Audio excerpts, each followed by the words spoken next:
Hello and welcome to Friday Double Bill, the show where we review and analyze the latest films from Bollywood and Hollywood to help you make a more informed choice of the movies. I'm Fahad Samar and over to Mayank. Well, we missed you last weekend. We didn't have a show, but we did not miss out on the films. There were some great movies that are still playing in the theaters, so we thought we'll still bring them here, discuss them, rip them apart if we feel like. So the movies coming up to be reviewed on this show tonight. One is the latest Bollywood release, Dharam Sankat Mein, followed by Byomkesh Bakshi. There are two Hollywood films. The first one, of course, is being talked about all over India right now. That's Fast and Furious. The other one, in fact, is directed by a Bollywood filmmaker. That's called Broken Horses by Vidhu Vinod Chopra. Dharam Sankat Mein, directed by Fahad Khan, is a film about inter-religious empathy set in present-day Ahmedabad. The lead character, here played by Paresh Rawal, holds religious prejudices against Muslims. In a quirk of fate, as it turns out, he is a born Muslim himself. In his 50s, he realizes that he's actually an adopted child and that his biological father is still alive and follows Islam, which he must also learn much about in order to meet the dad. This ensemble cast film also stars Naseeruddin Shah as a Hindu godman and Annu Kapoor as a Muslim lawyer.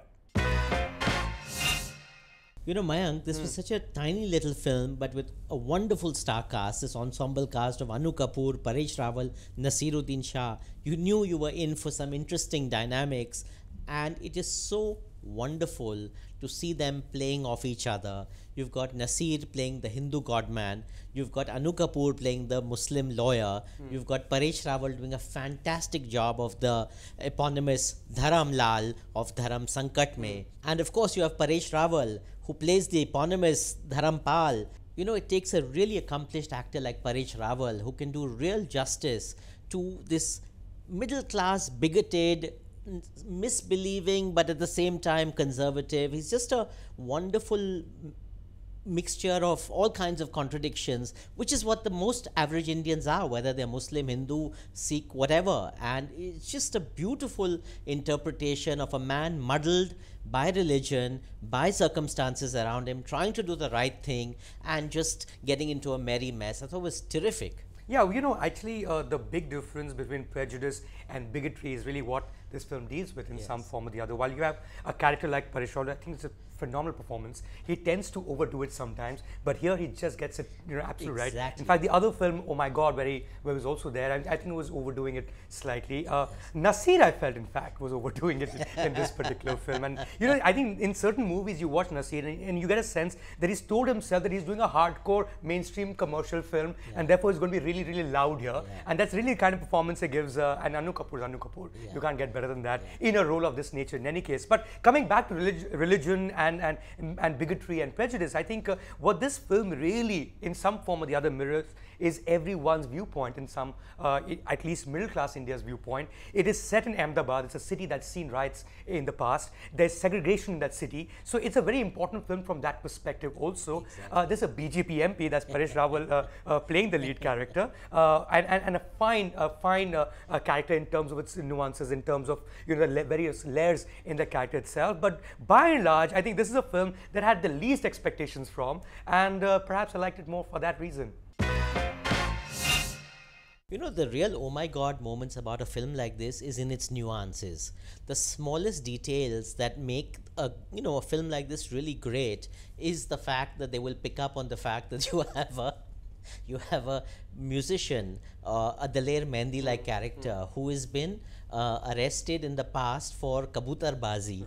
And for hawala operations and things like that. Again, cutting very close to the bone.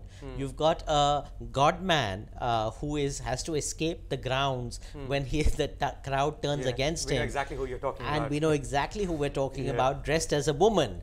You know, so there's a lot of where art and life, where fact and fiction merge. And I think this is where it really cuts close to the bone, and that's why this film becomes as wonderfully relevant as it does. I completely agree with you, Fahad. I think one of the important reasons, or from in my case, the oh my God moment, is the fact that they're even talking about God, and the fact that, you know, I mean, politics could do that, but it tends to divide us in some form or the other. I think popular entertainment is the only option we're left with, where we've begun to debate religion, where we've begun to debate religious bigotry, where we've begun to debate godmen and rituals, etc., etc. And how tough it is also, even when you're looking at Islam for that matter in this film. In fact, so many rituals of Islam that I've always been aware of, but of course I've had, we've been surrounded with friends, but nobody really talks about these things. I learned so much about Islam from this film, learned a bit about Hinduism also from this film, but it was done in such a lively, entertaining, in a popcorn sort of entertainment sort of way, which is perfect because that's the only way we can actually discuss things of this nature.